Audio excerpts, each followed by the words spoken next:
Hello student, আজকে আমরা wet test for acid radical Br minus আয়নের ওয়েট টেস্ট করব। তো তার জন্য আমরা কি করব, সোডিয়াম ব্রোমাইড নিয়ে নেব, NaBr। আচ্ছা, NaBr নিয়ে যে স্যাম্পেল থাকবে সেই স্যাম্পেল সলিউশন তৈরি করব ডিস্টিল ওয়াটার দিয়ে।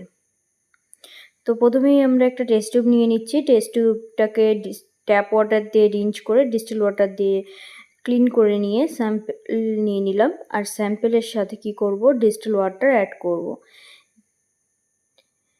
তো ডিস্টিল ওয়াটার অ্যাড করার পরে আমরা ভালোভাবে মিক্স করে নিয়ে পুরো স্যাম্পেল সলিউশনটা করে নেব। মনে রাখবে, যত কম স্যাম্পেল নেওয়া যাবে তত ভালো রিয়াকশান শো করবে। আচ্ছা, এর সাথে কি করব, আগের ভিডিওতে দেখেছো যে আমরা AgNO3 সলিড ফর্মটা নিয়েছিলাম, তো এখানেও তাই করব। আর তার আগে এটাকে অ্যাসিডিফাইড করার জন্য ডাইলুট HNO3 অ্যাড করব। Dropwise dilute HNO3 add করব। HNO3 অ্যাড করার পরে এই যে মিক্সচারটা হলো, মিক্সচারের মধ্যে আমি সলিড AgNO3 আছে যেটা AgNO3 অ্যাড করব।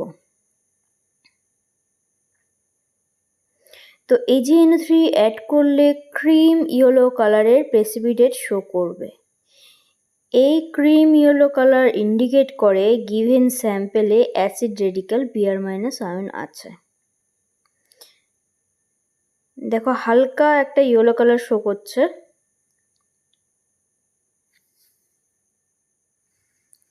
তো এইটা হলো basic test of Br minus ion test.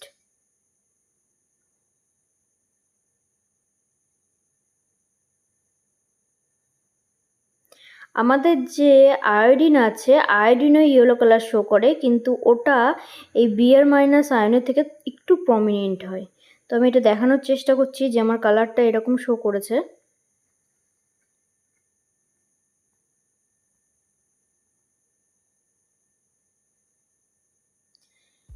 AgNO3 তিনটে রিয়াকশান ছিল, সেই তিনটে রিয়াকশান আমি শো করলাম। তো এখানে Ag plus plus Br minus Ag